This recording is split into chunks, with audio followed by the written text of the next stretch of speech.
It is time to head back to Cranford by Elizabeth Gaskell. This, the third chapter, A Love Affair of Long Ago. I thought that probably my connection with Cranford would cease after Miss Jenkins's death. At least, that would have to be kept up by correspondence, which bears much the same relation to personal intercourse that the books of dried plants I sometimes see, hortus siccus, I think they call the thing, do to the living and fresh flowers in the lanes and meadows. I was pleasantly surprised, therefore, by receiving a letter from Miss Pole, who had always come in for a supplementary week after my annual visit to Miss Jenkins, proposing that I should go and stay with her. And then, in a couple of days after my acceptance, came a note from Miss Mattie, in which, in a rather circuitous and very humble manner, she told me how much pleasure I should confer if I could spend a week or two with her, either before or after I had been at Miss Pole's. For, she said, since my dear sister's death, I am well aware I have no attractions to offer. It is only to the kindness of my friends that I can owe their company. Of course, I promised to come to dear Miss Mattie as soon as I had ended my visit to Miss Pole, and the day after my arrival at Cranford, I went to see her, much wondering what the house would be like without Miss Jenkins, and rather dreading the changed aspect of things. Miss Mattie began to cry as soon as she saw me. She was evidently nervous from having anticipated my call. I comforted her as well as I could, and I found the best consolation I could give was the honest praise that came from my heart as I spoke of the deceased.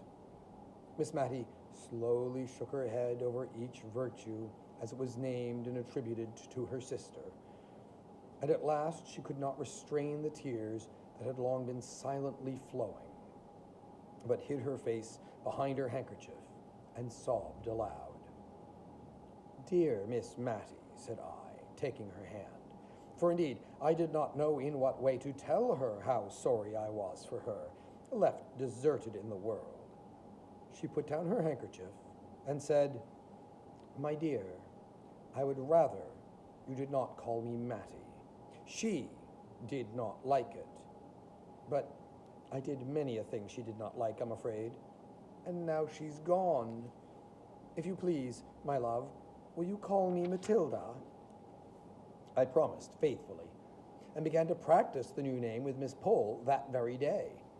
And by degrees, Miss Matilda's feelings on the subject was known through Cranford, and we all tried to drop the more familiar name, but with so little success that by and by we gave up the attempt. My visit to Miss Pole was very quiet. Miss Jenkins had so long taken the lead in Cranford that now she was gone, they hardly knew how to give a party. The Honorable Mrs. Jameson, to whom Miss Jenkins herself had always yielded the post of honor, was fat and inert, and very much at the mercy of her old servants. If they chose that she should give a party, they reminded her of the necessity for so doing. If not, she left it alone.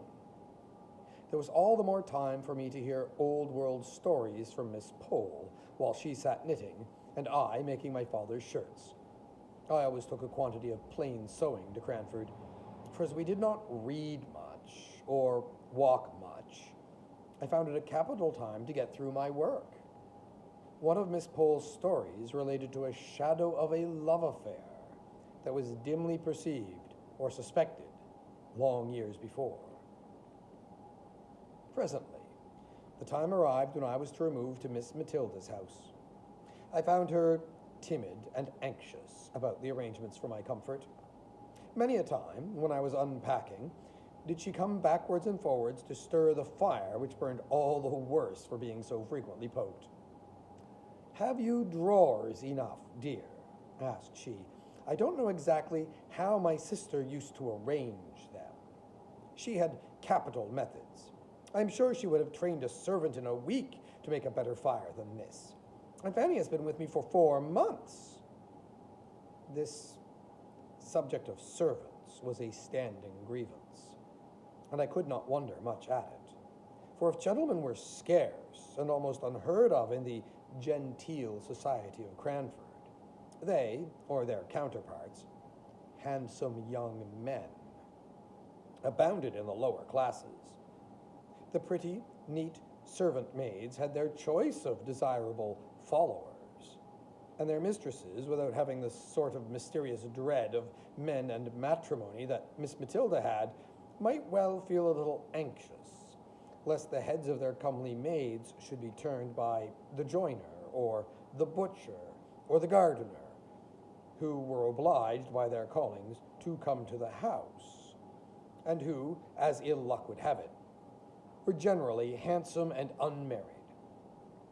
Fanny's lovers, if she had any, and Miss Matilda suspected her of so many flirtations that if she had not been very pretty, I should have doubted her having one, were a constant anxiety to her mistress. She was forbidden by the articles of her engagement to have followers, and though she had answered, innocently enough, doubling up the hem of her apron as she spoke, "Oh, please, ma'am, I never had more than one at a time," Miss Matty prohibited that one. But a vision of a man seemed to haunt the kitchen. Well, Fanny assured me that it was all fancy, or else I should have said myself that I'd seen a man's coat-tails whisk into the scullery once, when I went on an errand into the storeroom at night. And another evening, when, our watches having stopped, I went to look at the clock, there was a very odd appearance, singularly like a young man squeezed up between the clock and the back of the open kitchen door. And I thought Fanny snatched up the candle very hastily, so as to throw the shadow on the clock face, while she very positively told me the time half an hour too early, as we found out afterwards by the church clock. But I did not add to Miss Matty's anxieties by naming my suspicions, especially as Fanny said to me the next day that it was such a strange kitchen for having odd shadows about it, she really was almost afraid to stay. For you know, miss, she added, I don't see a creature from 6 o'clock tea until Mrs. rings the bell for prayers at 10. However, it so fell out that Fanny had to leave, and Miss Matilda begged me to stay and settle her with the new maid, to which I consented, after I'd heard from my father that he did not want me at home. The new servant was a rough, honest-looking country girl who had only lived in a farm place before, but I liked her looks when she came to be hired, and I promised Miss Matilda to put her in the ways of the house. The said ways were religiously such as Miss Matilda thought her sister would approve. Many a domestic rule and regulation had been a subject of plaintive whispered murmur to me during Miss Jenkins's life, but now that she was gone, I do not think that even I, who was a favorite, durst have suggested an alteration. To give an instance, we constantly adhered to the forms which were observed at mealtimes in my father the rector's house, and accordingly we had always wine and dessert, but the decanters were only filled when there was a party, and what remained was seldom touched, although we had 2 wine glasses apiece every day after dinner, until the next festive occasion arrived, when the state of the remainder wine was examined into a family council, and the dregs were often given to the poor. But occasionally, when a good deal had been left at the last party, 5 months ago it might be, it was added to some of a fresh bottle brought up from the cellar. I fancy poor Captain Brown did not much like wine, for I notice he never finished his first glass, and most military men take several. And then, as to our dessert, Miss Jenkins used to gather currants and gooseberries for it herself, which I sometimes thought would have tasted better fresh from the trees. But then, as Miss Jenkins observed, there would have been nothing for dessert in summertime. As it was, we felt very genteel with our 2 glasses apiece and a dish of gooseberries at the top, of currants and biscuits at the sides, and 2 decanters at the bottom. When oranges came in, a curious proceeding was gone through. Miss Jenkins did not like to cut the fruit, for as she observed, the juice all ran out nobody knew where.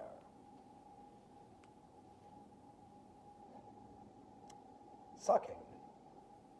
Only, I think she used some more recondite word, was in fact the only way of enjoying oranges. But then there was the unpleasant associations with a ceremony frequently gone through by little babies. And so, after dessert, in orange season, Miss Jenkins and Miss Mattie used to rise up, possess themselves each of an orange in silence, and withdraw to the privacy of their own rooms to indulge in sucking oranges. I had once or twice tried on such occasions to prevail on Miss Mattie to stay, and had succeeded in her sister's lifetime. I held up a screen and did not look, and as she said, she tried not to make the noise very offensive. But now that she was left alone, she seemed quite horrified when I begged her to remain with me in the warm dining parlor and enjoy her orange as she liked it best. And so it was in everything. Miss Jenkins's rules were made more stringent than ever, because the trainer of them was gone where there could be no more appeal. In all things else, Miss Matilda was meek and undecided to a fault. I've heard Fanny turn her round 20 times in a morning about dinner, just as the little hussy chose, and I sometimes fancied she worked on Miss Matilda's weakness in order to bewilder her, and to make her feel more in the power of her clever servant. I determined that I would not leave her until I had seen what sort of a person Martha was, and if I found her trustworthy, I would tell her not to trouble her mistress with every little decision. Martha was blunt and plain-spoken to a fault. Otherwise, she was a brisk and well-meaning, but very ignorant girl. She had not been with us a week before Miss Matilda and I were astounded one morning by the receipt of a letter from a cousin of hers who had been 20 or 30 years in India, and who had lately, as we had seen by the army list, returned to England, bringing with him an invalid wife who had never been introduced to her English relations.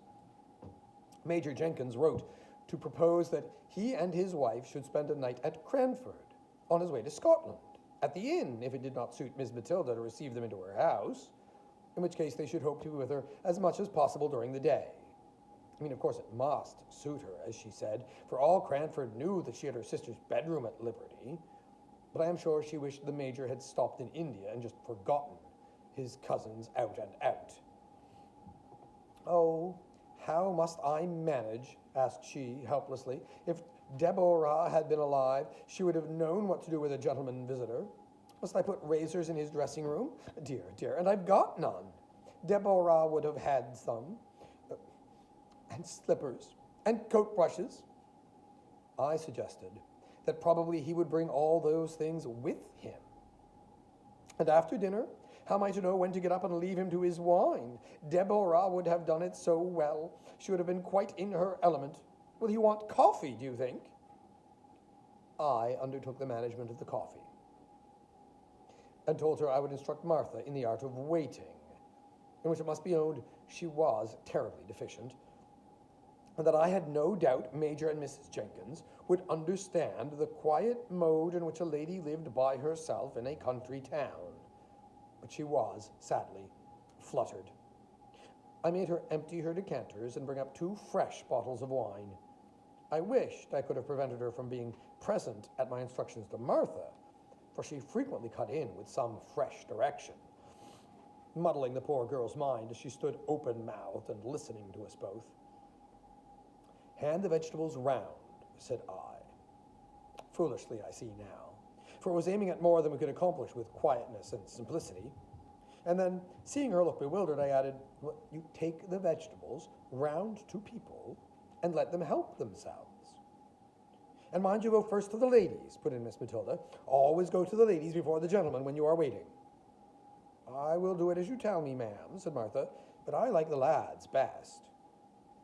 We felt very uncomfortable and shocked at this speech of Martha's, yet I don't think she meant any harm, and on the whole she intended very well to our directions, except that she nudged the Major when he did not help himself as soon as she expected to the potatoes, while she was handing them around. The Major and his wife were quiet, unpretending people enough when they did come, languid as all East Indians are, I suppose. We were rather dismayed at their bringing 2 servants with them, a Hindu body servant for the major, and a steady elderly maid for his wife. But they slept at the inn, and took off a good deal of the responsibility by attending carefully to their masters' and mistresses' comfort. Now Martha, to be sure, had never ended her staring at the East Indian's white turban and brown complexion, and I saw that Miss Matilda shrunk away from him a little as he waited at dinner. Indeed, she asked me when they were gone, if he did not remind me of Bluebeard. On the whole, the visit was most satisfactory, and is a subject of conversation even now with Miss Matilda. At the time, it greatly excited Cranford, and even stirred up the apathetic and honourable Mrs. Jameson to some expression of interest when I went to call and thank her for the kind answers that she had vouchsafed to Miss Matilda's inquiries as to the arrangement of a gentleman's dressing room. Answers which I must confess she had given in the wearied manner of the Scandinavian prophetess, leave me to repose. Oh, and now I come to the love affair. It seems that Miss Pole had a cousin, once or twice removed, who had offered to Miss Mattie long ago. Now, this cousin lived 4 or 5 miles from Cranford on his own estate, but his property was not large enough to entitle him to a rank higher than a yeoman, or rather, with something of the pride which apes humility. He had refused to push himself on, as so many of his class had done, into the ranks of the squires. He would not allow himself to be called Thomas Holbrook, Esquire. He even sent back letters with this address, telling the postmistress at Cranford that his name was Mr. Thomas Holbrook, yeoman. He rejected all domestic innovations. He would have the house door stand open in summer and shut in winter, without a knocker or a bell to summon a servant. The closed fist or the knob of a stick did this office for him if he found the door was locked. He despised every refinement which had not its root deep down in humanity. If people were not ill, he saw no necessity for moderating his voice. He spoke the dialect of the country in perfection, and constantly used it in conversation. Although Miss Pole, who gave me these particulars, added that he read aloud more beautifully and with more feeling than anyone she'd ever heard, except the late rector. And how came Miss Matilda not to marry him, asked I. Oh, I don't know. She was willing enough, I think. But you know, Cousin Thomas would not have been enough of a gentleman for the rector and Miss Jenkins. Well, but they were not to marry him, said I impatiently. Oh, no, but they did not like Miss Mattie to marry below her rank. I mean, you know she was the rector's daughter, and somehow they are related to Sir Peter Arley. Miss Jenkins thought a great deal of that. Poor Miss Mattie, said I. Nay, now, I don't know anything more than that he offered and was refused. Miss Mattie might not like him, and Miss Jenkins might never have said a word. It is only a guess of mine. Has she never seen him since? I inquired. No, I think not. You see, Woodley, Cousin Thomas's house, lies halfway between Cranford and Misselton. And I know that he made Misselton his market town very soon after he had offered to Miss Mattie. And I don't think he's been to Cranford above once or twice since. I mean, once, when I was walking with Miss Mattie in High Street, and suddenly she darted from me and went up Shire Lane. And a few minutes later, I was startled by meeting Cousin Thomas. How old is he? I asked, after a pause of castle building. Oh, he must be about 70, I think, my dear, said Miss Pole, blowing up my castle as if by gunpowder into small fragments. And very soon after, at least during my long visit to Miss Matilda, I had the opportunity of seeing Mr. Holbrook. Seeing, too, his first encounter with his former love after 30 or 40 years' separation. I was helping to decide whether any of the new assortment of colored silks, which they had just received at the shop, would do to match a gray and black mousseline de laine that wanted a new breadth, when a tall, thin, Don Quixote-looking old man came into the shop for some woolen gloves. Now, I had never seen the person, who was rather striking, before, and I watched him rather attentively while Miss Mattie listened to the shopman. The stranger wore a blue coat with brass buttons, drab breeches, and gaiters, and drummed with his fingers on the counter until he was attended to. When he answered the shop boy's question, "What can I have the pleasure of showing you today, sir?" I saw Miss Matilda start, and then suddenly sit down, and instantly I guessed who it was. She had made some inquiry which had to be carried round to the other shopman. "Miss Jenkins wants the black sarcenet 2 and 2pence the yard," said Mr. Holbrook, had caught the name, and was across the shop in 2 strides. "Mattie, Miss Matilda, Miss Jenkins, God bless my soul, I should not have known you. How are you? How are you?" And he kept shaking her hand in a way which proved the warmth of his friendship. But he repeated so often, as if to himself, "Oh, I should not have known you," that any sentimental romance which I might be inclined to build was quite done away with by his manner. However, he kept talking to us all the time we were in the shop, and then, waving the shopman with the unpurchased gloves on one side, with "Another time, sir, another time," he walked home with us. I am happy to say that my client, Miss Matilda, also left the shop in an equally bewildered state, not having purchased either the green or red silk. Mr. Holbrook was evidently full with honest, loud-spoken joy at meeting his old love again. He touched on the changes that had taken place. He even spoke of Miss Jenkins as "your poor sister. Well, well, we have all our faults," and bade us goodbye with many a hope that he should soon see Miss Mattie again. She went straight to her room, and never came back till our early tea time, when I thought she looked as if she had been crying. So ends the 3rd chapter.